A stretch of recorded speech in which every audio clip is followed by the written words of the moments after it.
नमस्कार. आता आपण सगळ्यात लोकप्रिय योजना सुकन्या समृद्धी योजना हिच्याबद्दल माहिती घेणार आहोत. मुलगी जन्माला आल्यापासून तर ती 10 वर्षाची होईपर्यंत कधीही तुम्ही तिच्या नावाने सुकन्या समृद्धी योजना हे खाते ओपन करू शकतात. या योजनेअंतर्गत 8% व्याजदर दिला जातो, तोही चक्रवाढ व्याजाने म्हणजे व्याजावर व्याज. तर एवढा जास्त व्याजदर देणारी ही एकमेव योजना आहे. या अंतर्गत तुम्ही महिन्याला कितीही रक्कम त्यात गुंतवू शकतात. जसं की तुम्ही ह्या महिन्याला 500 रुपये टाकले, पुढच्या महिन्याला 100च रुपये टाकले, त्याच्या पुढच्या महिन्याला 10,000 टाकले, त्याच्या पुढच्या महिन्याला 50,000 टाकले तरी चालतात. फक्त वर्षभरामध्ये 1.5 लाखापेक्षा वरती रक्कम तुम्ही गुंतवू शकत नाही.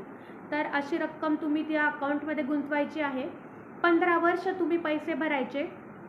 खातं उघडल्यापासून पुढचे 15 वर्ष तुम्ही पैसे भरायचे. त्याच्या पुढचे 6 वर्ष कोणत्याही प्रकारची रक्कम तुम्हाला भरायची गरज नाही. खातं उघडल्यापासून 21 वर्ष पूर्ण झाल्यावर खातं कंप्लीट होतं आणि एकूण रक्कम म्हणजे जी तुमची जमा केलेली आहे तुम्ही या महिन्याला 500, पुढच्या महिन्याला 1000, कधी 100, कधी 2000 असं टाकून जितकी रक्कम त्या अकाउंटमध्ये जमा झाली आहे 21 वर्षात ती रक्कम प्लस त्यावर मिळालेला व्याजदर अशी टोटल रक्कम 21 वर्षानंतर मुलीला मिळते. मुलगी जर 18 वर्षाची पूर्ण झाली तरीसुद्धा ती अर्धी रक्कम योजनेतील जमा झालेल्या पैशांमधून अर्धी रक्कम ती काढू शकते. तिच्या शिक्षणासाठी किंवा लग्नासाठी त्याचा ती वापर करू शकते.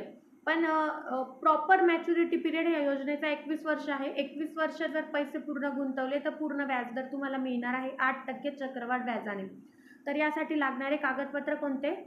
मुलीचं आधार कार्ड, मुलीच्या आईचा किंवा वडिलांचं आधार कार्ड, पॅन कार्ड, मुलीचा फोटो आणि आई किंवा वडील ज्यांना ती गार्डियन म्हणून लावणार आहे त्यांचा फोटो, हे डॉक्युमेंट्स लागणार आहेत. ही योजना लोकप्रिय आहे आणि तुम्ही याच्यात नक्कीच गुंतवणूक केली पाहिजे.